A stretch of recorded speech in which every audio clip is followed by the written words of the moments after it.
Continuity की बात, क्योंकि ये चैप्टर ही आपका कॉन्टिन्यूटी और डिफरेंशिएबिलिटी का है, तो कॉन्टिन्यूटी के बाद जो एक चीज़ हमको सबसे बढ़िया पढ़नी है, इंपॉर्टेंट है, वो है डिफरेंशिएबिलिटी, जिसे हम हिंदी में बोलेंगे अवकलनीयता।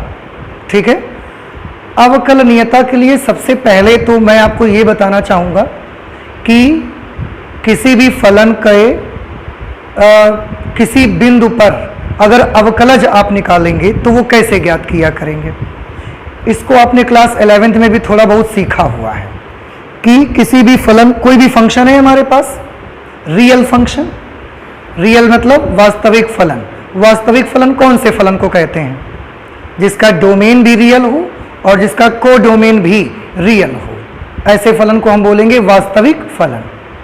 तो अगर हमारे पास कोई भी वास्तविक फलन है और उसके डोमेन में कोई भी एक पॉइंट है, उस पॉइंट पर अगर हम उस फलन का अवकलज निकालने जाएंगे तो वो कैसे निकालेंगे? अवकलनीयता के लिए सबसे पहले इसको समझने की हमें आवश्यकता है, इसको याद करने की आवश्यकता है। जैसे कि मैंने बोला क्लास 11th में आपने थोड़ा सा इसको जरूर पढ़ा हुआ है, तो वहीं से हम लेंगे और इससे थोड़ा सा याद दिलाते हैं। क्या? अगर हमारे पास एक वास्तविक फलन है और उस वास्तविक फलन कौन सा होगा, अब याद रहेगा आपको, किसको बोलेंगे? रियल फंक्शन, जिसका डोमेन भी रियल होगा और जिसकी रेंज या को डोमेन भी कैसा होगा? रियल होगा। तो हमारे पास अगर एक वास्तविक फलन है, उस वास्तविक फलन के डोमेन में, प्रांत में, यानी कि x की किसी भी मान के लिए अगर हम उस फलन का अवकलज निकालने जाएंगे तो उसको हम कैसे लिखते हैं, ये थोड़ा सा समझने की आवश्यकता है आपको। तो मैं यहां पर लिखूंगा, आप देखिए ध्यान से। माना f1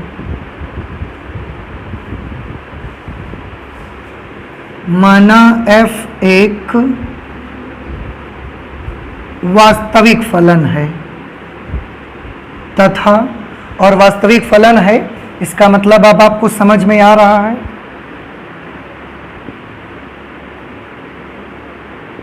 real function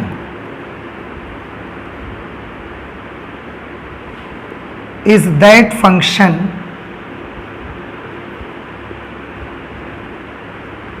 which have its domain and range real। Real function वो फंक्शन होता है जिसके डोमेन और रेंज दोनों ही रियल होते हैं। तो f एक वास्तविक फलन है तथा इसके डोमेन जिसे आप क्या बोलते हैं? प्रांत। प्रांत क्या होता है? किसी भी फलन में x की वो वाली वैल्यूज जिनके लिए हमारा फलन परिभाषित है। f ऑफ x अगर हमारा फलन है तो x के वो वाले मानों का समुच्चय जिन मानों के लिए हमारा फलन परिभाषित है, उसको हम बोला करते हैं उसका डोमेन। वो जितने भी मान मिलेंगे उन सबका एक ग्रुप बनाएंगे, एक सेट में लिखेंगे और उसको हम उसका डोमेन बोलेंगे। तो माना f एक वास्तविक फलन है तथा इसके डोमेन में एक बिंदु, इसके डोमेन में एक बिंदु x is equal to c है। डोमेन में बहुत सारे पॉइंट होंगे क्योंकि वो तो बहुत सारे बिंदुओं पर परिभाषित हो सकता है। अब बहुत सारे पॉइंट्स होंगे अगर उसके डोमेन में, तो उनमें से हम एक पॉइंट कोई निकाले ले रहे हैं और वो नंबर क्या है? c। कोई भी नंबर ले सकते हैं। फिर से सुनिए, देखिए, वास्तविक फलन, हर फलन का अपना एक डोमेन और एक उसकी रेंज होती है। डोमेन क्या होता है फलन का? x के वो वाले मानों का समुच्चय जिन मानों के लिए दिया गया फलन परिभाषित हो। तो ऐसा ही हमने एक फलन माना f, इसका भी अपना एक डोमेन है। डोमेन है मतलब उसमें x के बहुत सारे मान हैं और उन सब मानों के लिए हमारा फलन परिभाषित है। उनमें से हमने एक वैल्यू निकाल ली और वो वैल्यू क्या है? c। तो माना f एक वास्तविक फलन है तथा इसके डोमेन में एक बिंदु c है। तब x बराबर c पर फलन f के अवकलज को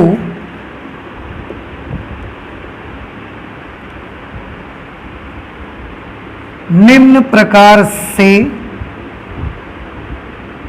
लिखा जा सकता है या प्रदर्शित किया जाता है। निम्न प्रकार से प्रदर्शित किया जाता है।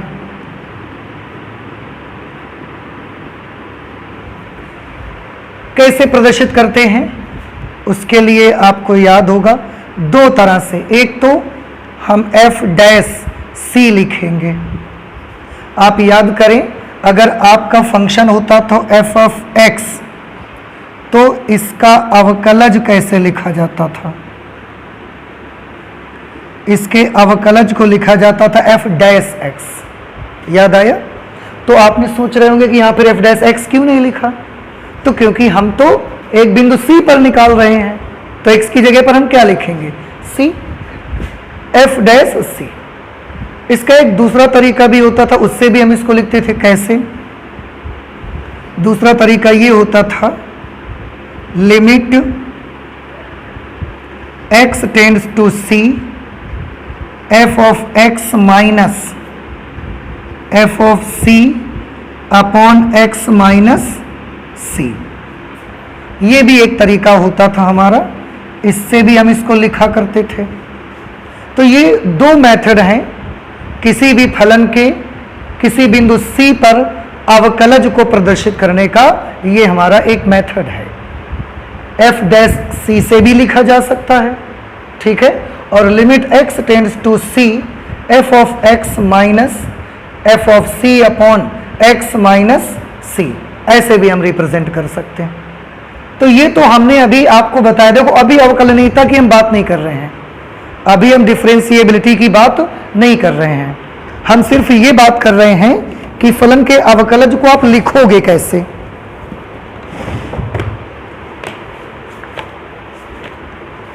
किसी बिंदु C पर फलन के अवकलज को किस तरह से आप लिखेंगे, वो ये मेथड है। ओके, ठीक है। अब ये आपको अगर याद आ गया है तो अब हम इसके आगे चलना चाहेंगे। हमको देखनी है अवकलनीयता। देखना ये है कि कौन सा फलन किस बिंदु पर अवकलनीय होगा या वो किसी बिंदु पर अवकलनीय नहीं होगा। अच्छा, पहले ये बताओ, क्या ये चीज आपको थोड़ा सा समझ में आई? आया समझ में? एक बार फिर से अच्छा देख लो। एक फलन f है, वास्तविक फलन, उसके डोमेन में एक बिंदु c है। उस बिंदु c पर अगर आप फलन का अवकलज निकालने जाओगे तो ऐसे लिखा जाता है उसको। या तो आप ऐसे लिख सकते हो f डैश c, c पर फलन का अवकलज। इसी को लिखने का हमारे पास एक दूसरा तरीका है, limit x tends to c, f of x minus f of c upon x minus c। ठीक है, अब इसको यहीं छोड़ दीजिए, ये तो तरीका है लिखने का तरीका। अब हम आते हैं अवकलनीयता में कि हमारा फलन किसी बिंदु पर अवकलनीय है या नहीं है, इसकी शर्त क्या होगी। आपको याद होगा, अभी हाल ही में आप कॉन्टिन्यूटी पढ़ रहे हो, सततता पढ़ी थी आपने। कोई भी फलन किसी पॉइंट पर कॉन्टिन्यूअस है या नहीं है, इसको हमने दो तरह से सीखा है। एक, हमने उसका प्रैक्टिकल मीनिंग समझा है कि उसका प्रैक्टिकली मतलब क्या है, और दूसरा हमने सीखा है कि मैथमेटिकली उसको कैसे सॉल्व करेंगे। कोई भी फलन किसी पॉइंट पर कॉन्टिन्यूअस है या वो फलन उस पॉइंट पर डिसकॉन्टिन्यूअस है, इसको हमने दो तरह से सीखा है। एक उसका प्रैक्टिकल मतलब सीखा है और एक मैथमेटिकल उसका कैलकुलेशन भी सीखा है। प्रैक्टिकल मतलब क्या है उसका? प्रैक्टिकल मतलब ये है कि आप फलन का ग्राफ एक तरफ से बनाना स्टार्ट करें, अगर पूरा बनाते चले जाएं, पेन कहीं उठाना ना पड़े आपको, तो समझ जाएं कि वो फलन कैसा है, संतत है। This is the practical meaning of continuity of any curve. So what will be the other method? What will be the mathematical method? Mathematical method ये था कि तीन चीजें हमें कैलकुलेट करनी पड़ती थी और तीनों चीजें आपस में अगर बराबर आ जाएंगी तो भी मान लेंगे कि फलन कैसा है, कॉन्टिन्यूअस। कौन कौन सी तीन चीजें? एक, उस पॉइंट पर फलन का मान, left hand limit, right hand limit. याद नहीं आया आपको? आ गया? तो ये मैं क्या याद करा रहा हूं आपको? सततता के बारे में, कि कोई भी फलन किसी बिंदु पर कॉन्टिन्यूअस है, इसको हमने दो तरह से सीखा। ग्राफ बनाइए तो एक तरफ से दूसरी तरफ तक जाने के लिए आपको ग्राफ से पेन उठाना नहीं चाहिए, तो भी क्या है? सतत है। मैथमेटिकली प्रूफ करने के लिए क्या होना चाहिए? Left hand limit, right hand limit, और उस बिंदु पर फलन का मान तीनों कैसे होंगे? बराबर, तो भी फलन कैसा है? कॉन्टिन्यूअस। तो ये तो हुई बात कि फलन कॉन्टिन्यूअस कब होगा। Practical meaning, mathematical method. यही चीज हमको देखना है कि कोई भी फलन किसी अपने प्रांत के, अपने डोमेन के किसी भी बिंदु पर अवकलनीय होगा, इसके लिए क्या शर्त है? इसको भी हम दो मेथड में सीखेंगे। उसका प्रैक्टिकल मीनिंग भी सीखेंगे और मैथमेटिकली कैसे प्रूफ करेंगे ये भी हम सीखेंगे। कुछ आपको तरीका समझ रहे हैं ना क्या बताना चाहता हूं? कैसे मैंने कॉन्टिन्यूटी से उसको जोड़ के आपको दिखा रहा हूं मैं, कि कॉन्टिन्यूटी में जो किया है वही डिफरेंशिएबिलिटी में भी हमको करना है। तो कोई भी फलन अपने डोमेन के किसी भी पॉइंट पर डिफरेंशिएबल है, अर्थात अवकलनीय है, इसकी क्या शर्त है? कॉन्टिन्यूटी की तो शर्त थी, एक ग्राफ से थी, पेन उठाना ना पड़े। दूसरा, फलन का मान लेफ्ट और राइट सब लिमिट कैसी हो जाएं, कॉन्टिन्यूअस हो जाएगा फलन। तो डिफरेंशिएबिलिटी की भी तो ऐसी कुछ शर्तें होंगी, वो शर्तें बतानी है और उन शर्तों को हमको पढ़ना है, तो वही हम देखने चल रहे हैं। तो देखो क्या शर्तें हैं। अब हम क्या सीखेंगे? अब हम सीखेंगे कि कोई फलन अपने प्रांत के किसी बिंदु पर अवकलनीय है, इसकी शर्त क्या होगी।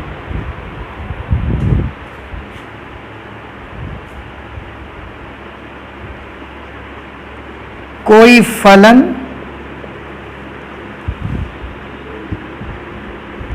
अपने डोमेन के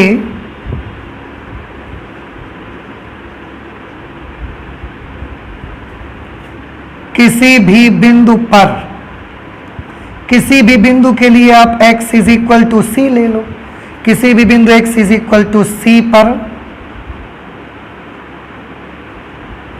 अवकलनीय है, इसके लिए शर्तें पढ़नी है हमको। बउआ हो, ये बताओ क्या जो हम ये कह रहे हैं अब आपको बात कुछ कुछ समझ में आ रही है? कॉन्टिन्यूटी में भी हमने शर्तें पढ़ी थी ना, तो हम अवकलनीयता में भी शर्तें पढ़ना चाहते हैं। उसके लिए क्या शर्त है? देखो, मैं शर्त पहले बता दूंगा, उसके बाद हम उसका प्रैक्टिकल मीनिंग बाद में समझेंगे। तो शर्त तो ये है बेटा कि आप जिस बिंदु पर फलन की अवकलनीयता चेक कर रहे हो, उस बिंदु पर फलन का लेफ्ट हैंड डेरिवेटिव और राइट हैंड डेरिवेटिव बराबर होना चाहिए। शर्त यह है कि उस पॉइंट पर left hand derivative should be equal to right hand derivative. Left hand derivative, right hand derivative का मीनिंग क्या है? पहले मैं इसे हिंदी में लिख देता हूं, हिंदी का मतलब वर्ड्स में लिख देता हूं, ठीक है।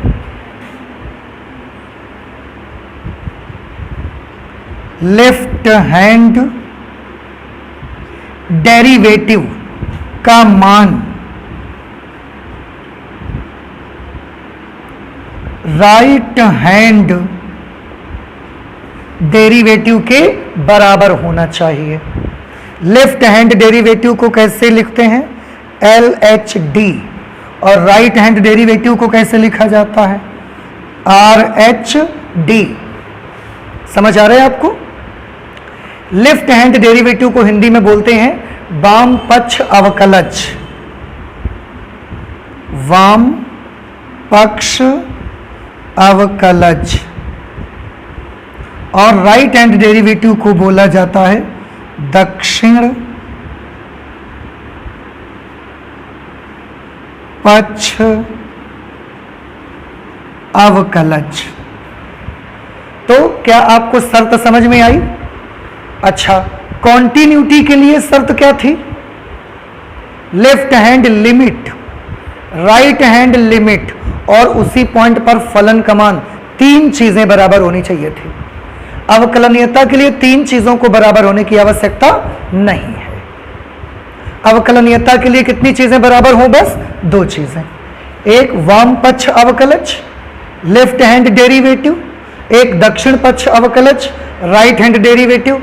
अगर ये बराबर हो जाएगा तो हम मान लेंगे कि हमारा दिया गया फलन दिए गए बिंदु पर अवकलनीय है। ठीक है। अच्छा, इनके सिंबल क्या बनेंगे? जैसे आपको याद करो, लेफ्ट हैंड लिमिट का सिंबल क्या बनाया था हमने, आपको याद है? लेफ्ट हैंड लिमिट का सिंबल क्या रहता था? Limit x tends to c negative f of x। फिर आगे कैलकुलेट करते थे। राइट हैंड लिमिट का सिंबल क्या होता था? Limit x tends to c positive f of x लिखते थे। याद आ रहा है आपको? अब आप मुझे बताइए कि लेफ्ट हैंड डेरिवेटिव का सिंबल क्या होना चाहिए? लेफ्ट हैंड डेरिवेटिव का सिंबल होना चाहिए limit x tends to c negative f dash x। क्यों f डैश x? क्योंकि आप क्या निकाल रहे हो? लेफ्ट हैंड डेरिवेटिव निकाल रहे हो, ना कि लेफ्ट हैंड लिमिट आप निकाल रहे हो। और डेरिवेटिव निकालो तो डेरिवेटिव ही तो यूज करोगे भाई। नहीं समझ में आया? अगर आप वाम पक्ष अवकलज निकाल रहे हो तो वाम पक्ष अवकलज के लिए फलन का अवकलज ही तो लिखोगे कि फलन लिख दोगे? अवकलज लिखोगे। दक्षिण पक्ष अवकलज के लिए क्या लिखोगे?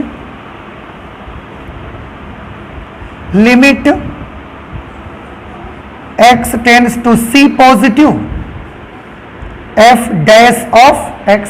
क्योंकि ये वाम दक्षिण पक्ष अवकलज है, ना कि फलन की दक्षिण पक्ष सीमा निकाल रहे हो।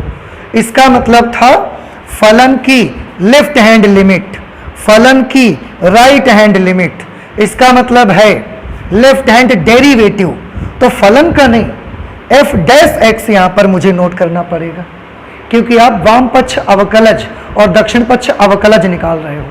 इसलिए फलन की जगह मुझे क्या लिखना है? अवकलज लेने पड़ेंगे।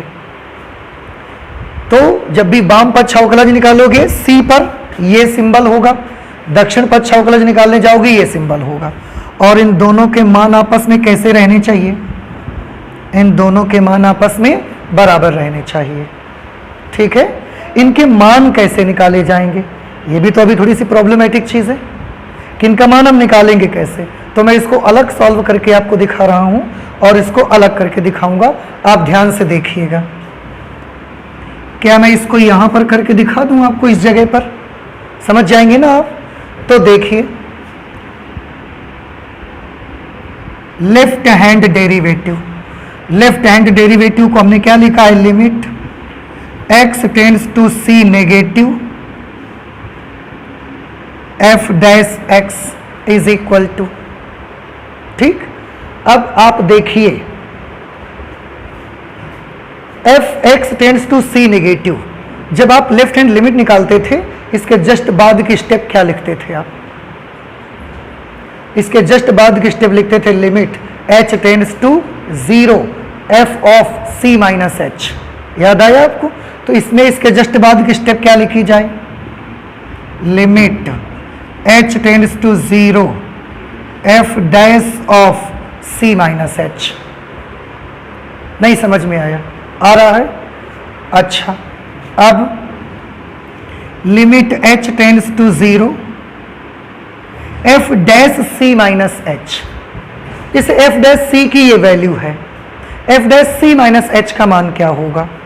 सूत्र यही लगेगा, बस x के स्थान पर क्या लिखना पड़ेगा आपको? c minus h।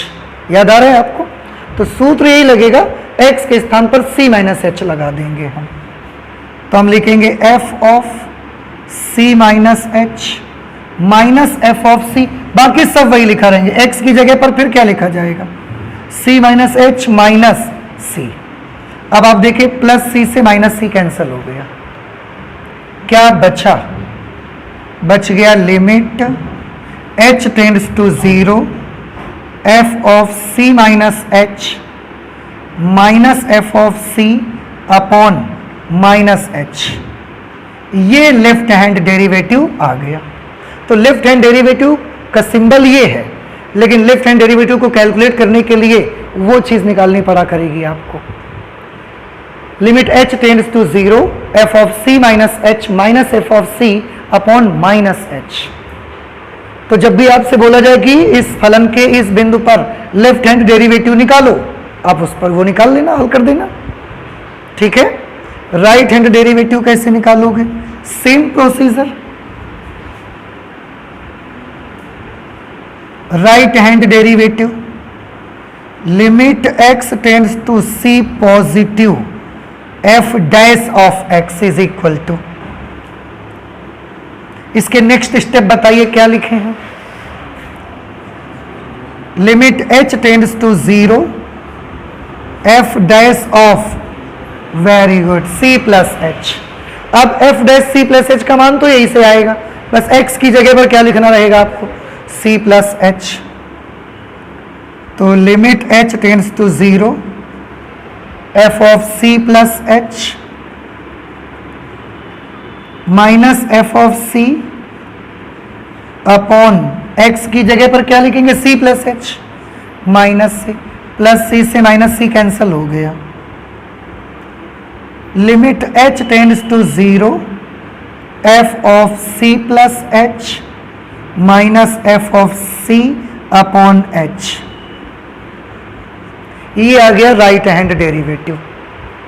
तो इस तरह से लेफ्ट हैंड डेरिवेटिव भी हमने देख लिया और राइट हैंड डेरिवेटिव भी हमने देख लिया कि कैसे वैल्यूज उनकी निकाली जाएंगी किसी पॉइंट C पर। क्या आपको ये बात समझ में आ गई पूरी? तो अगर आपको समझ में आ गई है तो प्लीज मुझे जल्दी से बताइए, कोई भी फलन किसी बिंदु C पर संतत कब होता है? बताएं। जब उस बिंदु C पर फलन का मान, left hand limit, right hand limit तीनों आपस में कैसे हो जाते हैं? बराबर। अब कॉन्टिन्यूटी को छोड़ दीजिए, अब हम आगे डिफरेंशिएबिलिटी में। कोई भी फलन अपने प्रांत के किसी बिंदु पर अवकलनीय कब माना जाएगा? जब उस बिंदु पर क्या क्या होना चाहिए? लेफ्ट हैंड डेरिवेटिव का मान राइट हैंड डेरिवेटिव के मान के तीसरी चीज इसमें नहीं आएगी। बस दो चीजें बराबर हो जाएं, समझो फलन क्या है? उस पॉइंट पर अवकलनीय है। तो आई होप कि ये चीज आपको समझ में आ रही है। तो ये शर्त है। अब जैसे इसका ये आपने देखा कि ये शर्त तो हमको पता चल गई, कॉन्टिन्यूटी में भी हमको एक मैथमेटिकल मेथड मालूम था और हमको एक प्रैक्टिकल मीनिंग भी बताया गया था। अवकलनीयता में अभी हमने सिर्फ आपको मैथमेटिकल मेथड बताया है, अभी इसका प्रैक्टिकल मीनिंग क्या है ये नहीं बताया। जैसे कॉन्टिन्यूटी का प्रैक्टिकल मीनिंग क्या होता था कि अगर ग्राफ बनाते वक्त पेन को हमें उठाना नहीं पड़ रहा है तो वो फलन कैसा माना जाएगा? कॉन्टिन्यूअस। ऐसे ही जरा एक शर्त अवकलनीयता की भी बताओ तो हमें आसानी से मालूम हो जाएगी कि ये फलन अवकलनीय है कि नहीं है। इसको तो जब हम कैलकुलेट करेंगे तब पता चलेगा, लेकिन हम चाहते हैं कि ऐसी शर्त मिल जाए इसको देख के ये बता दें कि ये वाला फलन इस पॉइंट पर कैसा है? अवकलनीय। बस कैलकुलेशन हम बात तक करते रहेंगे, फिर क्या होगा उसके लिए? तो उसके लिए हमें मीनिंग ऑफ डेरिवेटिव समझना पड़ेगा कि उसका मतलब क्या है, और जब आप मीनिंग समझ जाओगे फिर आप उसका प्रैक्टिकल मीनिंग देखो तुरंत निकाल लोगे आप।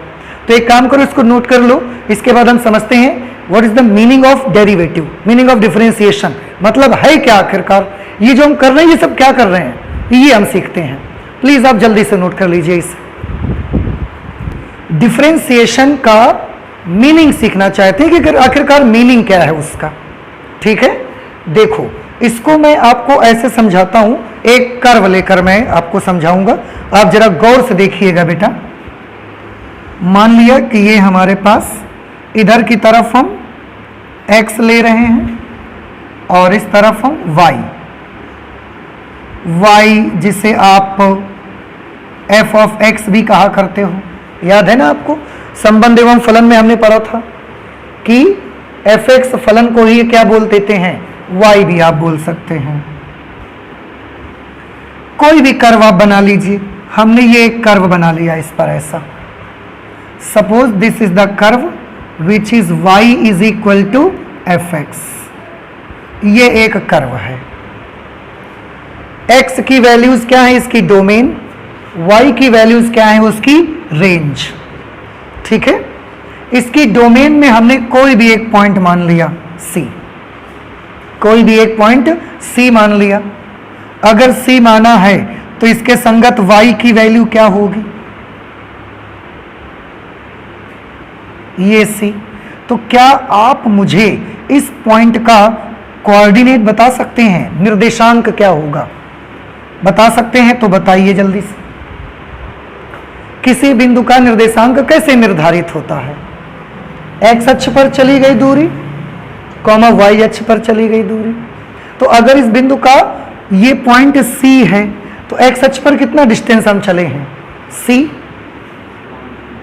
और y अक्ष पर हम कितना चले हैं, उसके लिए y का मान चाहिए। y के लिए सूत्र है तो आपके पास y बराबर fx, उसमें x की जगह पर क्या ले दो, क्या लिख दो, c। तो क्या मिल जाएगी y की वैल्यू, f ऑफ c। ये आ गया, समझ में नहीं आया तो ये हमने क्या ले लिया, एक कर्व, कर्व की इक्वेशन क्या है, y is equal to F X. इस कर्व पर हमने डोमेन का एक पॉइंट ले लिया c, उस c पॉइंट के संगत जो भी बिंदु हमको कर्व पर मिलेगा पॉइंट p, उसका ये निर्देशांक हमको मिल गया। समझ आ गया सभी को, नहीं आया, आ गया ना। अच्छा, अब हम क्या करेंगे, अब डोमेन में दो और पॉइंट लेंगे। डोमेन में एक पॉइंट हमने अभी कौन सा लिया है, C। डोमेन में दो और पॉइंट लेंगे, कौन कौन से, एक C से थोड़ा छोटा और एक C से थोड़ा बड़ा। इस कर्व को ना थोड़ा सा और ऐसे कर लो, इससे तो कोई प्रॉब्लम है नहीं आपको, कर्व को थोड़ा और ऐसे कर लिया जाए जरा। अब C से थोड़ा छोटा पॉइंट ले लेते हैं। अब C से अगर ये छोटा है तो हमने मान लिया कि ये पॉइंट क्या है, C माइनस एच, क्लियर, थोड़ा छोटा है। और C से थोड़ा बड़ा पॉइंट अगर लेंगे, यहां पर ले लेते हैं C प्लस एच। तो क्या अब आप फिर से मुझे बता सकते हैं, डोमेन पर स्थित बिंदु C माइनस एच के संगत वक्र पर जो बिंदु है, अगर हम इसको A मानेंगे तो इसका निर्देशांक क्या होगा, very good, C minus H comma f of C minus H, clear. और C प्लस एच के संगत वक्र पर जो बिंदु होगा वो क्या होगा, इसको हम मान लेते हैं B। इसके कोऑर्डिनेट क्या आएंगे, C plus H comma f of C plus H, इसको हम इधर लिख दें। अच्छा, C प्लस एच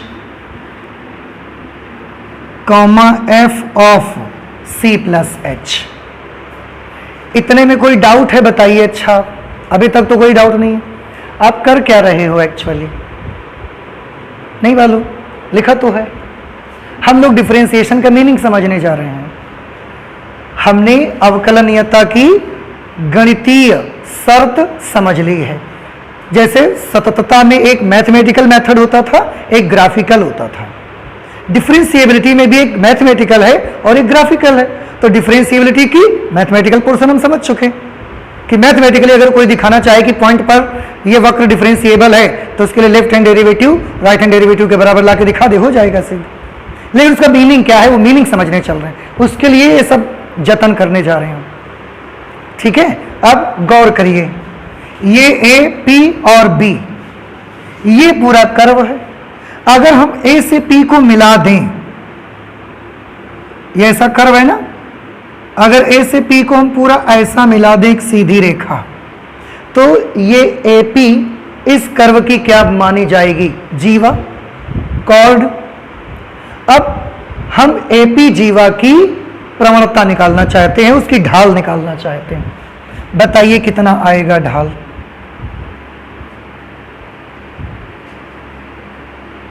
वक्र पर स्थित जीवा एपी की प्रवणता, और प्रवणता का ही दूसरा नाम बहुआ क्या होता है? ढाल। और जीवा को ना अंग्रेजी में कॉर्ड कहा जाता है। तो वक्र पर स्थित जीवा एपी की प्रवणता, क्या आप हमें बता सकते हैं एपी की प्रवणता कितनी आएगी? आपको बिंदु ए मालूम है, आपको बिंदु बी मालूम है। आप याद करें, कोई लाइन होती थी, उस पर अगर एक बिंदु होता है x1 y1 और एक बिंदु होता था x2 y2, तो इसकी प्रवणता हम कैसे निकाला करते थे? इसकी प्रवणता निकालते थे y2 minus y1 upon x2 minus x1, या y1 minus y2 upon x1 minus x2 कर सकते हो। अब एपी जीवा की प्रवणता निकाल के बताइए कितनी आएगी? इसको x1 y1, इसको x2 y2। जब इसकी निकालने जाएंगे तो भी इसको x1 y1 मानना, इसको x2 y2। एक रूल बना के चलोगे तो ज्यादा समझ में आ जाएगा। तो ये x1 y1 हो गया और ये क्या हो गया? x2 y2। तो सूत्र लगाएंगे y2 minus y1 upon x2 minus x1। y2 की जगह पर क्या लिखा जाए? f of c minus h, minus y1 की जगह f of c upon x2 की जगह c माइनस h, x1 की जगह c। c से ये c क्या कर देंगे? कैंसल कर देंगे। तो ये क्या बच जाएगा? f of c minus h minus f of c upon minus h। कुछ ऐसा लग नहीं रहा कि अभी अभी तो इसको हमने कहीं देखा है? आपने देखा है कहीं इसको? अभी भी करके आए। लेफ्ट हैंड डेरिवेटिव में यही लिखा था, बस फर्क सिर्फ इतना है कि इसके साथ में लिमिट h टेंड्स टू 0 नहीं आया अभी तक। देखेंगे शायद आ जाए धोखे से। अभी दूसरा जो वक्र है, इसके इस जीवा की भी हम प्रवणता निकाल के देखना चाहते हैं। वक्र की जीवा पीबी की प्रवणता,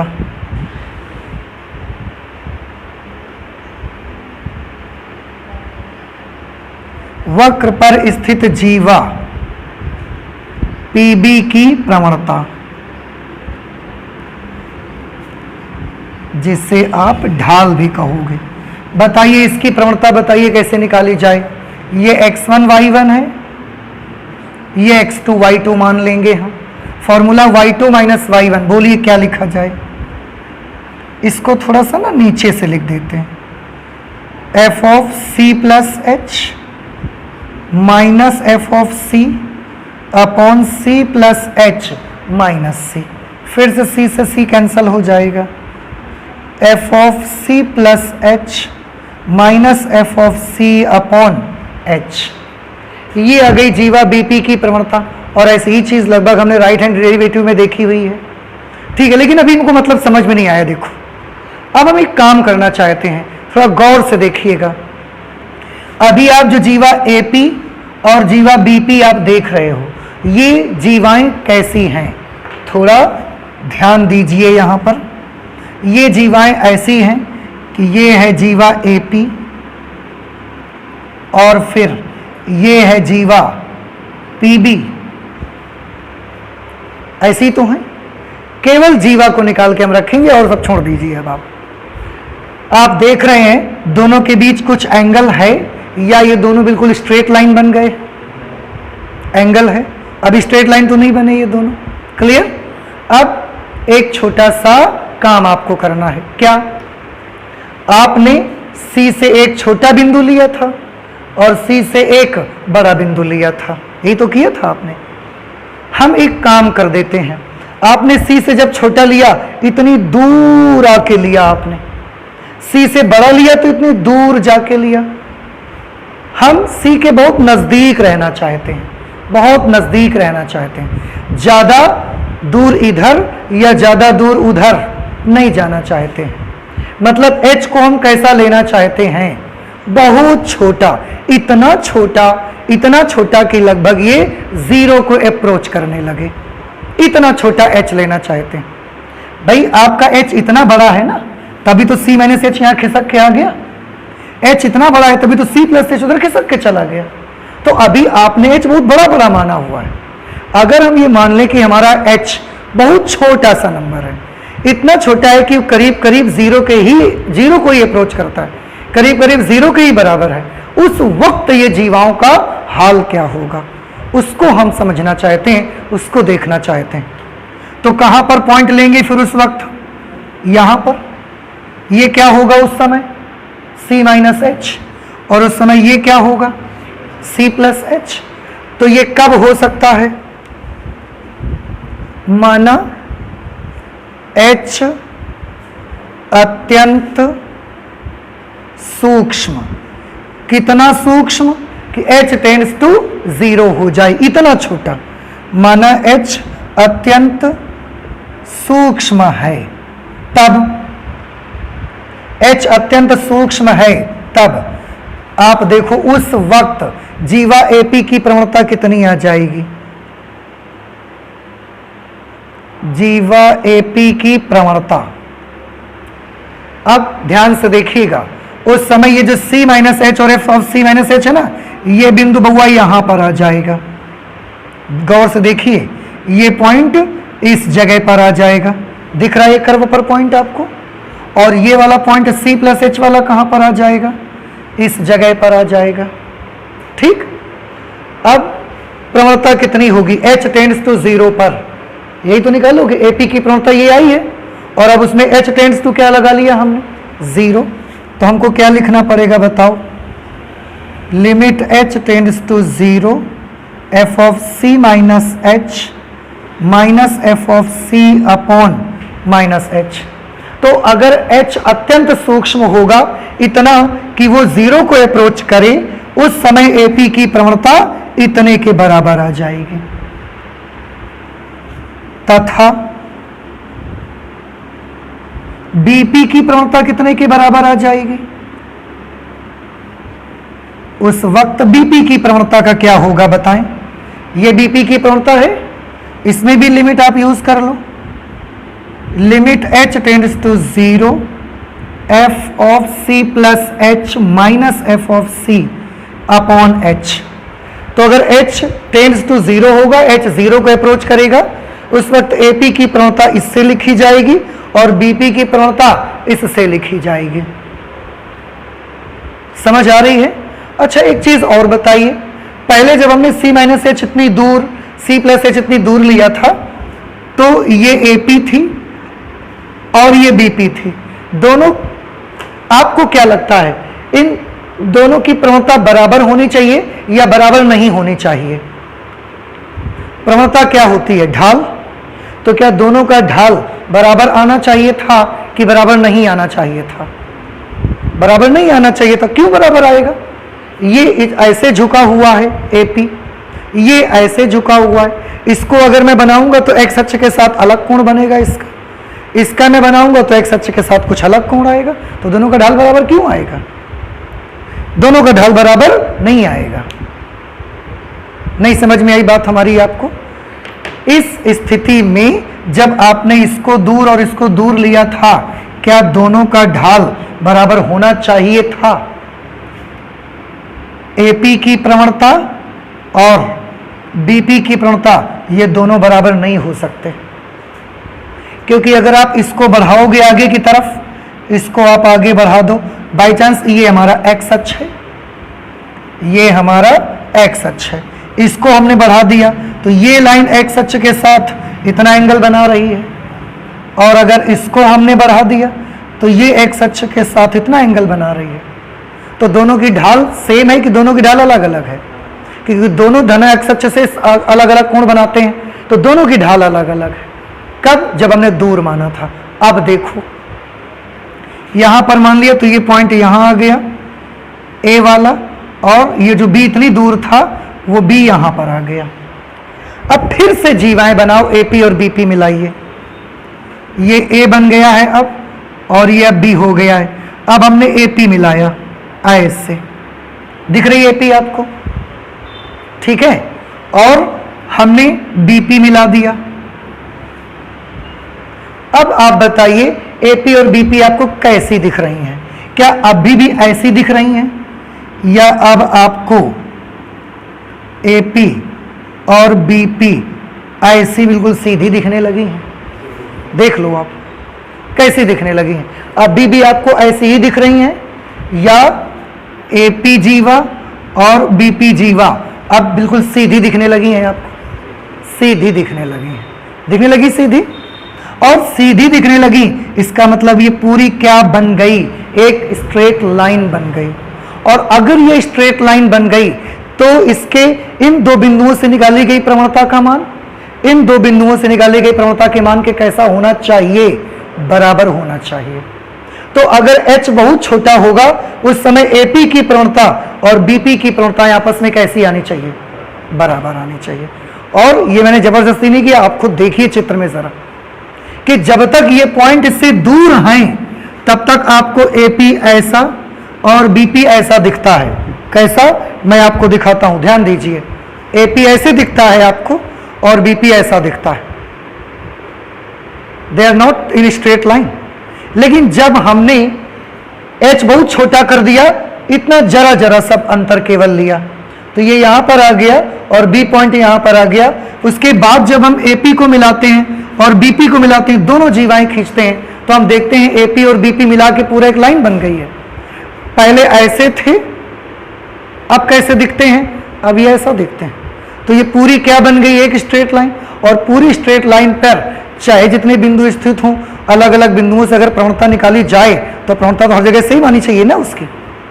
इसलिए जब H बहुत छोटा हो जाएगा तो AP की प्रवणता और BP की प्रवणता को कैसा हो जाना चाहिए? बराबर होना जाना चाहिए। माना H अत्यंत सूक्ष्म है तब जीवा AP की प्रवणता तथा BP की प्रवणता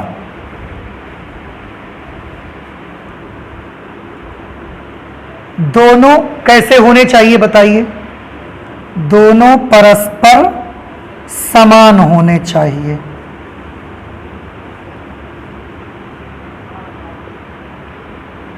समान होने चाहिए का क्या मतलब है?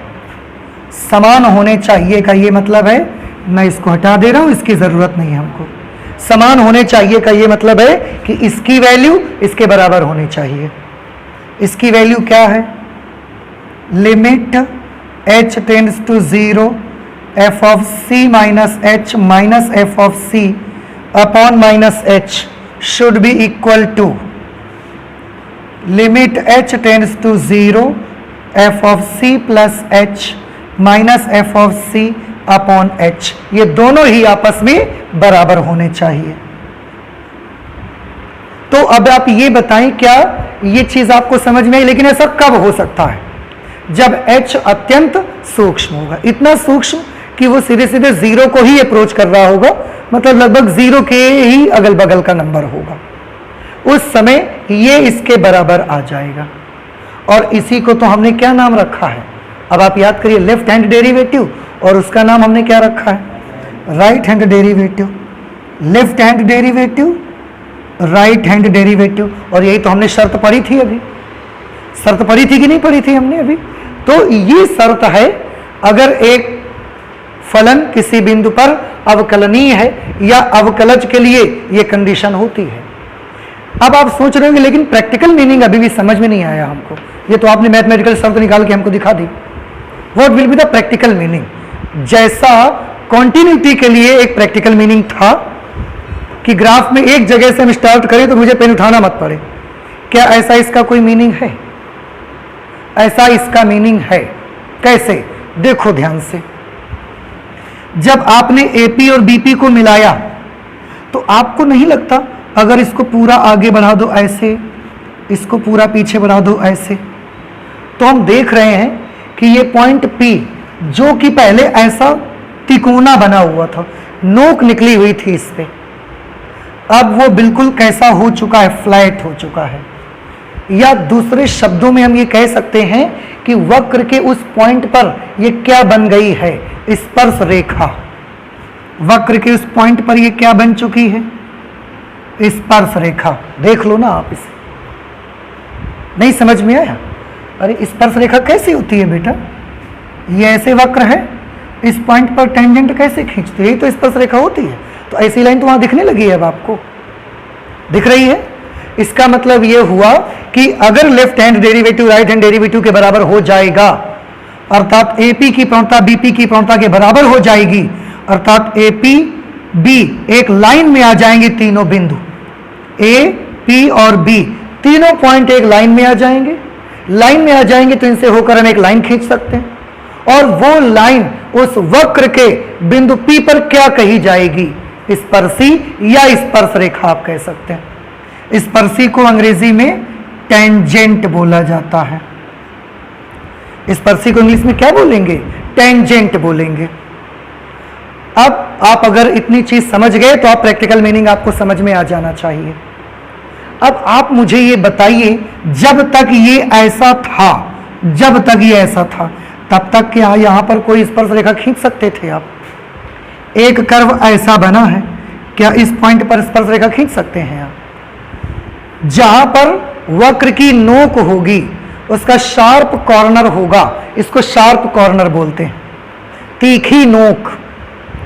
जहां पर वक्र का शार्प कॉर्नर होगा, नोक होगी, वहां पर हम कभी टेंजेंट ड्रॉ नहीं कर सकते। टेंजेंट ड्रॉ करने के लिए हमारा वक्र ऐसा स्मूथ होना चाहिए, उस पर शार्प कॉर्नर नहीं होने चाहिए। तो अब आप मुझे बताओ, यहां स्पर्श रेखा खींची जा सकती थी कि अब यहां पर स्पर्श रेखा खींची जा सकती है? अब यहां खींची जा सकती है स्पर्श रेखा। तो हम जानते हैं, प्रैक्टिकल मीनिंग निकाल लिया हमने। क्या? अब आप ये बताइए, लेफ्ट हैंड डेरिवेटिव, ध्यान से सोच के बताओ, left hand derivative right hand derivative के बराबर हुआ इस कंडीशन पे कि उस कंडीशन पे? उस कंडीशन पे। इस पर तो नहीं हुआ। स्पर्श रेखा हम कब खींच पाए? इस कंडीशन पे कि उस कंडीशन पे? उस कंडीशन पे। इसका मतलब यह हुआ कि स्पर्श रेखा तभी खींची जा सकती है जब left hand derivative right hand derivative के बराबर हो जाएगा। समझ आ गया? और left hand derivative right hand derivative के बराबर कब होता है? जब फलन उस बिंदु पर कैसा हो? अवकलनीय। इसका मतलब यह निकला कि अगर फलन अपने किसी बिंदु पर अवकलनीय है तो हम उस फलन के वक्र के उस बिंदु पर एक स्पर्श रेखा खींच सकेंगे। ये पहचान होगी कि फलन किसी बिंदु पर अवकलनीय है या नहीं है। यह प्रैक्टिकल मीनिंग उसका होगा। भूल गए? उतर गया दिमाग से क्या बताया हमने? फिर से अच्छा समझो। देखो, बड़ा इंपॉर्टेंट है, बड़े आराम से समझो, जल्दी की कोई बात नहीं। एक बार मीनिंग समझ आ गया ना, सवाल सब कर लोगे यार। इंट्रोडक्शन अगर अच्छे से दिमाग में चढ़ जाए तो क्वेश्चन करना कोई बहुत बड़ी बात नहीं होती। इसलिए मैं हमेशा इंट्रोडक्शन पर ही जोर देता हूं कि इसको समझिए। फिर से दोनों कंडीशंस पर मुझे बताइए, आप ही बताएंगे मुझे। यहां लेफ्ट हैंड डेरिवेटिव और राइट हैंड डेरिवेटिव इस कंडीशन पे बराबर हुए कि वहां बराबर हुए? यहां बराबर हुए। जब हमने बहुत छोटा छोटा डिस्टेंस ले लिया तब। ठीक। स्पर्श रेखा इस कोने में खींची जा सकती है कि स्मूथ कर्व में खींची जा सकती है? स्मूथ कर्व में खींची जा सकती है। ठीक है। अब यहां left hand derivative right hand derivative के बराबर नहीं हुआ, यहां left hand derivative right hand derivative के बराबर हुआ। यहां स्पर्श रेखा नहीं खींच सकते, यहां स्पर्श रेखा खींच सकते हैं। मतलब साफ है कि जहां left hand derivative right hand derivative के बराबर हुआ है वही स्पर्श रेखा खींच सकते हैं। समझ आ गया? और left hand derivative right hand derivative के बराबर कहां होता है? जहां पर फलन अवकलनीय होता है। इसका मतलब जहां फलन अवकलनीय होगा वहां हम स्पर्श रेखा खींच सकते हैं। अभी भी नहीं समझ में आया? अब आया समझ में कि जहां left hand derivative right hand derivative के बराबर होगा, जहां पर left hand derivative right hand derivative के बराबर होगा वहां हम स्पर्श रेखा खींच सकते हैं। और left hand derivative right hand derivative के बराबर होता ही कब है? जब फलन अवकलनीय होता है। इसका मतलब जहां फलन अवकलनीय है वहीं पर स्पर्श रेखा खींची जा सकती है, जहां फलन अवकलनीय नहीं है वहां स्पर्श रेखा खींची नहीं जा सकती। इस जगह पर लेफ्ट हैंड डेरिवेटिव का मान राइट हैंड डेरिवेटिव के बराबर नहीं था, तो यहां पर हम टेंजेंट भी तो नहीं खींच पा रहे हैं। टेंजेंट भी तो नहीं खींच पा रहे हैं। यहां पर जब हमने पास पास ले लिए बिंदु, तब आप देखो left hand derivative right hand derivative के बराबर आ रहा है, और इसी वक्त हम टेंजेंट भी तो खींच पा रहे हैं। तो जब left hand derivative right hand derivative के बराबर होता है तो टेंजेंट आप खींच सकते हैं, मतलब साफ है। और left hand derivative right hand derivative के बराबर कब होता है? तब बराबर होता है जब फलन अवकलनीय हो। अब तो मतलब साफ है ना कि जिस बिंदु पर फलन अवकलनीय होगा उस बिंदु पर हम क्या कर सकते हैं? स्पर्श रेखा खींच सकते हैं। और वक्र के जिस बिंदु पर हम स्पर्श रेखा न खींच पाए, समझ जाना कि फलन उस बिंदु पर अवकलनीय नहीं है। तो संतत होने के लिए क्या शर्त थी बताइए? संतत होने की क्या शर्त थी? पेन को बिना उठाए वक्र को एक जगह से जगह बन जाए तो उस पॉइंट पर फलन कैसा माना जाता था? संतत। अब अवकलनीय की क्या शर्त रहा करेगी? अगर वक्र के उस बिंदु पर आप स्पर्श रेखा खींच पाए, अर्थात वहां पर नुकीला सिरा नहीं है, क्योंकि नुकीला नहीं होगा तो ही खींच पाओगे आप, तो फलन कैसा होगा? अवकलनीय होगा। ठीक है, आपने इसे नोट कर लिया है क्या? नोट कर लिए जल्दी से, उसको हम थोड़ा सा करके आपको बताते हैं। ठीक है, तो अभी हमने आपको बताया कि वक्र के किसी भी बिंदु पर अवकलनीय है कि नहीं है, कैसे पहचान करेंगे बताइए मुझे। एक कर्व हमने आपको ऐसा दे दिया, एक कर्व हो सकता है। अब बताइए इस पॉइंट पर फलन संतत है कि नहीं है, कॉन्टिन्यूअस है कि नहीं, और अवकलनीय है कि नहीं, दोनों चीजें बताइए। डिफरेंशिएबल है कि नहीं, कॉन्टिन्यूअस है या नहीं, कैसे पता? बिना पेन उठाए हम इसको पार कर सकते हैं, कॉन्टिन्यूअस है। डिफरेंशिएबल है कि नहीं बताओ, स्पर्श रेखा खींच के देखो, खींची जा सकती है, इसलिए डिफरेंशिएबल भी है। इस पर बताइए, इस पॉइंट पर कॉन्टिन्यूअस के बारे में बात करिए और डिफरेंशिएबिलिटी के बारे में बात करिए। कॉन्टिन्यूअस है कि नहीं है, क्योंकि बिना पेन उठाए हम इसको क्या कर सकते हैं? बना सकते हैं, उठाना नहीं पड़ेगा। लेकिन ये नुकीला सिरा आ गया तो क्या स्पर्श रेखा खींचेगी यहां? इसलिए इस पॉइंट पर डिफरेंशिएबल नहीं है। अब प्रैक्टिकल मीनिंग समझ आ गया आपको। और एक चीज देखो, एक्चुअली जब हमने ये सब निकाला तो हमने निकाला क्या? हमने प्रवणता ही तो निकाली है। तो आप ध्यान रख लें, किसी भी वक्र के किसी भी बिंदु पर अवकलज जब आप हल कर रहे होते हैं तो वाकई में आप उस वक्र के उस बिंदु पर स्पर्श रेखा की प्रवणता निकाल रहे होते हैं। अब देखो ना, स्पर्श रेखा की प्रवणता तो निकाली लास्ट में हमने। तो हम इस पॉइंट को भी नोट करके आपको बता देते हैं कि अवकलज का मीनिंग क्या है।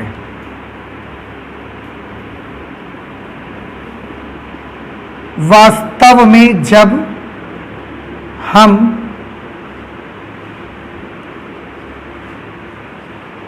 किसी वक्र के किसी बिंदु पर, वास्तव में जब हम किसी वक्र के किसी बिंदु पर अवकलज ज्ञात करते हैं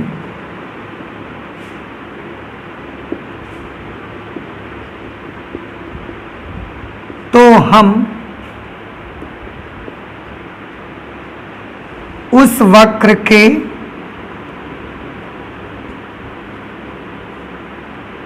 उस बिंदु पर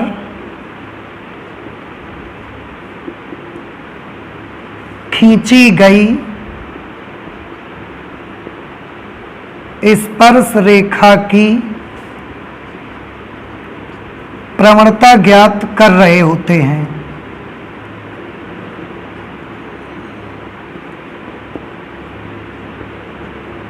ये देखिए, हमने एक निष्कर्ष निकाला जो हमने हेडिंग डाली थी कि मीनिंग ऑफ डिफरेंशिएशन, अवकलज का मतलब क्या है। ये अवकलज का मतलब है, आप याद करिए, अभी यहीं पर फिगर बना के मैंने आपको समझाया। दोनों बार एपी की भी क्या निकाली थी प्रवणता, और बीपी की भी हमने क्या निकाली थी प्रवणता, और जब एच छोटा ले लिया तो एपी और बीपी की प्रवणताएं कैसी हो गई, बराबर, और उससे मिलकर पूरी एक स्पर्श रेखा बन गई और उसकी प्रवणताएं बराबर आ गई तो प्रवणता आ गई थी। तो एक्चुअली जब हम अवकलज निकालने गए तो हमने निकाला क्या, प्रवणता, और तो कुछ नहीं निकाला ना हमने। तो वही हमने नोट कर दिया कि वाकई में जब हम किसी वक्र के किसी बिंदु पर अवकलज ज्ञात करते हैं ना, तो आप यूं समझ लो कि हम उस वक्र के उस बिंदु पर खींची गई स्पर्श रेखा की प्रवणता ज्ञात कर रहे हैं। वाकई में ये अवकलज का मीनिंग है। नहीं समझ में आया? जैसे कोई कह दे आपको, कोई एक वक्र दे दे, कोई आपको एक वक्र दे दे कि एक कर्व है y बराबर fx, इसका अवकलज ज्ञात करिए। आपने उसका अवकलज ज्ञात किया, तो जब अवकलज ज्ञात किया तो वाकई में आपने किया क्या, उस वक्र की स्पर्श रेखा की प्रवणता निकाली है आपने। तो किसी भी फलन का अवकलज ज्ञात करना मतलब उस फलन की स्पर्श रेखा की प्रवणता ज्ञात करना के बराबर होता है।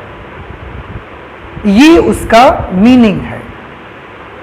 अभी भी नहीं समझ में आ रहा है तो आगे से कभी भी हम पूछेंगे, आपको एक वक्र दे दिया जाएगा y बराबर एक्स स्क्वायर और हम बोलेंगे इसका अवकलज ज्ञात करो, तो कक्षा 11 में आपने जो सीखा है उसके मुताबिक D D X of Y बराबर क्या लिख दोगे आप, 2x।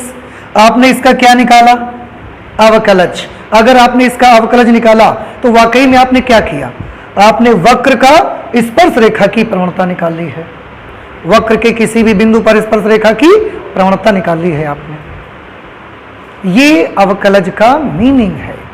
ठीक, इसमें एक तो मीनिंग भी हो गया और ये भी समझ गए कि फलन को कब अवकलनीय होगा और कब अवकलनीय नहीं होगा। मैथमेटिकल पोर्शन और प्रैक्टिकल हिस्सा दोनों दिमाग में है। अब आपके प्रैक्टिकल पोर्शन में क्या समझना है, टेंजेंट ड्रॉ करके देखेंगे।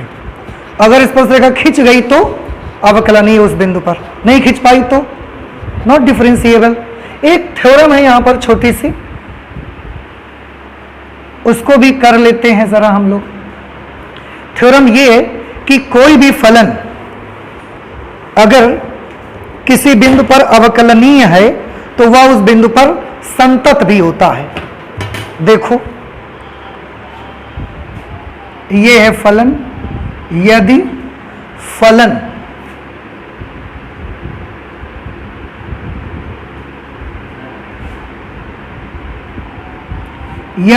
किसी बिंदु C पर अवकलनीय है तो वह फलन उस बिंदु पर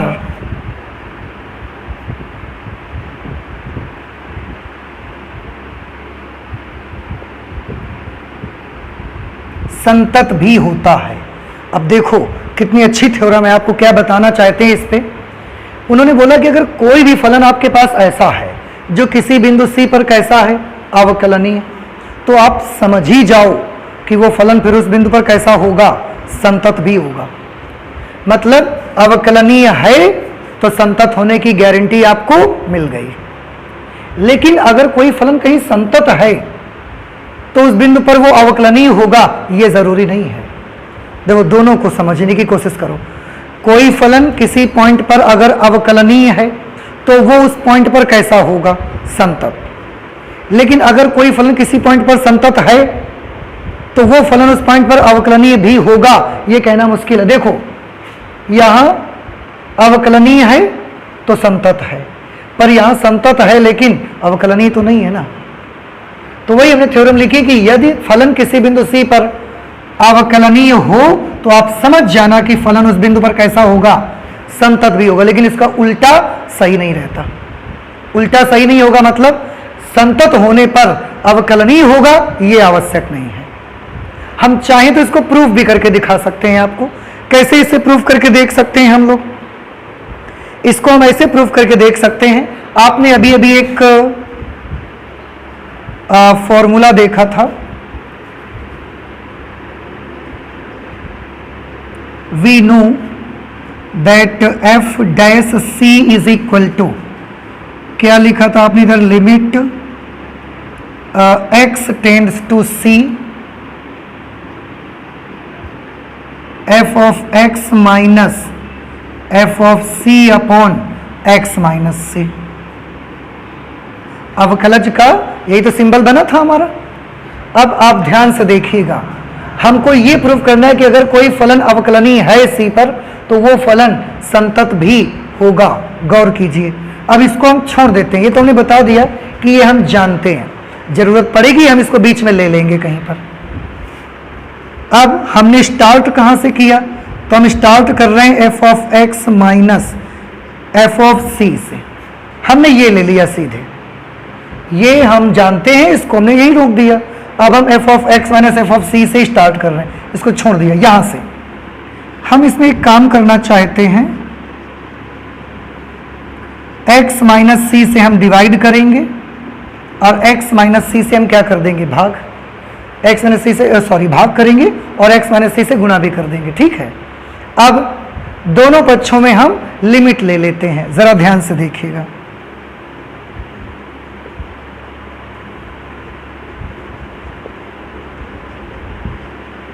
दोनों पक्षों में limit x tends to c लेने पर, इधर लीजिए limit x tends to c, limit x tends to c f of x is equal to, नहीं sorry minus, limit x tends to c f of c is equal to, इसमें इसको अलग limit दे देंगे, इसको अलग दे देंगे। Limit x tends to c f of x minus f of c upon x minus c, और इसको भी लिमिट देना पड़ेगा हमें, तो limit x tends to c x minus c। अब पहले ये बताओ क्या ये लाइन आपको समझ में आई? दोनों पक्षों में हमने x टेंड्स टू c ये लिमिट लगा दी, इस पे लगा दिया, इस पे लगा दिया, इस पे लगा दिया अलग और इस पे भी लगा दिया। ठीक। अब गौर कीजिए जरा, क्या इसको पहचानते हो आप? यही तो है एफ डैश सी, तो इसकी जगह पर हमने लिख दिया एफ डैश सी। तो ये क्या है? x बराबर c पर फलन का मान देखो ना आप, ये एफ ऑफ सी है कि नहीं? x बराबर c पर फलन का मान, इसको आप क्या लिख सकते हो, एफ ऑफ सी। ठीक। अच्छा, इसको आप ऐसे ही लिखे रहो, limit x tends to c f of x। इसको देखो, इसमें लिमिट अप्लाई कर दो, तो जहां x है उसकी जगह पर क्या लिख दो, c। x की जगह c लिखोगे तो c माइनस सी क्या हो जाएगा, 0 हो जाएगा। अगर ये 0 हो गया तो ये इसको भी क्या हो जाएगा, ले डूबेगा। खत्म हो गया ये कहानी इसकी। तो राइट हैंड साइड कैसा हो गया, 0। फिर इसको हम उधर भेज देंगे, तो क्या मिलेगा आपको? आपको मिलेगा limit x tends to c f of x is equal to f of c। इसको देखिए, ध्यान से देखो इसको, ये यहां पर आपने देखा बीच में f डैश c आया था, इसका मतलब फलन की अवकलनीयता यहां पर आई थी, तो फलन अवकलनीय तो है। और इसको देखो, इसका क्या मीनिंग है? इसका मतलब ये है x बराबर c पर फलन का मान और x बराबर c पर फलन की लिमिट। आपको याद करिए थोड़ा सा एक चीज, एक दिन हम आपको ये बता रहे थे कि किसी भी बिंदु पर फलन का मान, उसकी लेफ्ट हैंड लिमिट और उसकी राइट हैंड लिमिट सब बराबर होना चाहिए कंटिन्यूटी के लिए। और हम चाहें तो इसको कंबाइंड करके क्या लिख सकते हैं, इसको कंबाइंड करके लिख सकते हैं limit x tends to c f of x। थोड़ा सा याद करिए अगर आपको ध्यान आ जाए तो, कि लेफ्ट हैंड लिमिट और राइट हैंड लिमिट अगर अलग अलग हम नहीं लिखना चाह रहे हैं तो हम इन दोनों को एक ऐसा भी लिख सकते हैं। देख रहे हैं आप? तो इसका मतलब हो गया कि फलन का मान c पर और लेफ्ट हैंड लिमिट और राइट हैंड लिमिट सब आपस में कैसे हैं, बराबर। तो वही चीज तो यहां पर आ गई है बेटा। आप देखो f of c is equal to limit x tends to c f of x, बिल्कुल वही नक्शा यहां पर आ गया है। आप फिर से देख लो भाई, सततता के लिए तीनों चीज बराबर होनी चाहिए। इसका अलग सिंबल, इसका अलग सिंबल बना हुआ है, लेकिन हम कंबाइंड रूप से लिखना चाहें तो ऐसा बना भी सकते हैं। और ये बराबर आ जाने का क्या मीनिंग है कि दिया गया फलन कैसा है, संतत है।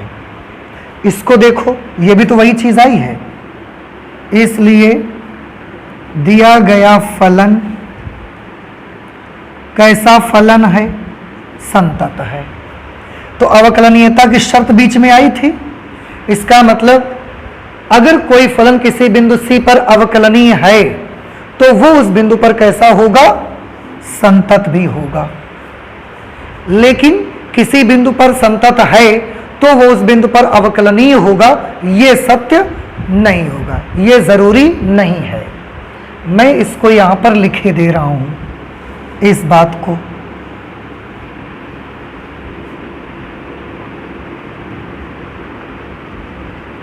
परंतु यदि कोई फलन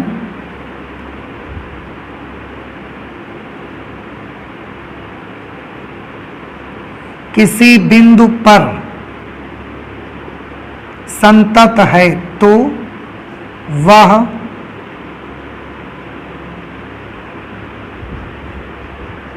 उस बिंदु पर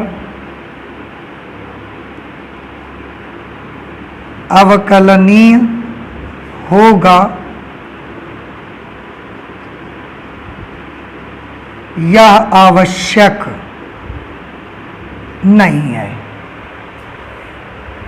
लेकिन अगर कोई फलन किसी बिंदु पर अवकलनीय है तो जरूर वो उस बिंदु पर संतत भी होगा। ये प्रूव करने का उसका एक छोटा सा प्रोसेस हमने दे दिया है। वैसे आपको ज़रूरत नहीं, लेकिन आप कर सकते हैं इसे। और इसका उल्टा कि अगर कोई फलन संतत है तो क्या वो हर जगह अवकलनीय भी होगा, ऐसा ज़रूरी नहीं है। इसका मैं एक और एग्जाम्पल, एक तो ये एग्जाम्पल आप देख रहे हैं कि यहाँ फलन कॉन्टिन्यूअस है पर डिफरेंशिएबल नहीं है। इसका एक और एग्जाम्पल बड़ा अच्छा सा मेरे पास है, y is equal to mod x। अगर हम इसका ग्राफ आपको बना के दिखाएं तो मॉड्यूलस x का ग्राफ आप जानते हैं कैसा बनता है। देखो भैया, मॉड x का ग्राफ ऐसा बनता है, ये x डैश y और ये y डैश, ये मूल बिंदु 0,0, ये y बराबर मॉड x का ग्राफ बना हुआ है। अब आप मुझे बताएं देख करके कि y is equal to modulus x मूल बिंदु पर संतत है कि नहीं। नहीं है। मूल बिंदु पर, मूल बिंदु ये है, संतत है कि नहीं। क्यों? क्योंकि हम ऐसा बनाएंगे तो इसको बनाने के लिए पेन उठाना नहीं पड़ेगा हमको। लेकिन क्या ये मूल बिंदु पर अवकलनीय है? नहीं है। क्यों नहीं है? क्योंकि मूल बिंदु पर हम उसकी स्पर्श रेखा नहीं खींच सकते। क्यों नहीं खींच सकते? क्योंकि यहाँ पर एक नुकीला सिरा मिल रहा है और नुकीले सिरे पर स्पर्श रेखा नहीं खींची जा सकती। तो इस बिंदु पर संतत है, लेकिन इस बिंदु पर क्या नहीं है, डिफरेंशिएबल नहीं है। तो संतत हो और अवकलनीय ना हो ऐसा हो सकता है, लेकिन अवकलनीय हो और संतत ना हो ऐसा नहीं हो सकता। ठीक है, तो ये हमने देखी थ्योरम, और आपको ये चीज याद भी रखना है। आगे हमको इसके इंट्रोडक्शन में थोड़ी सी चीजें और देखनी है। अब हम पढ़ेंगे फलनों के अवकलज, कि किसी भी फलनों के अवकलज कैसे निकाले जाते हैं, वो हम लोग सीखेंगे, लेकिन अब नेक्स्ट क्लास पे सीखेंगे। तो मुझे उम्मीद है कि आज जो चीज़ आपको इसके इंट्रोडक्शन में बताई गई है वो आपको समझ में आई होगी। तो आज इतना ही रखते हैं मैथमेटिक्स में, चलते हैं, मिलते हैं अगली क्लास पे। Thank you.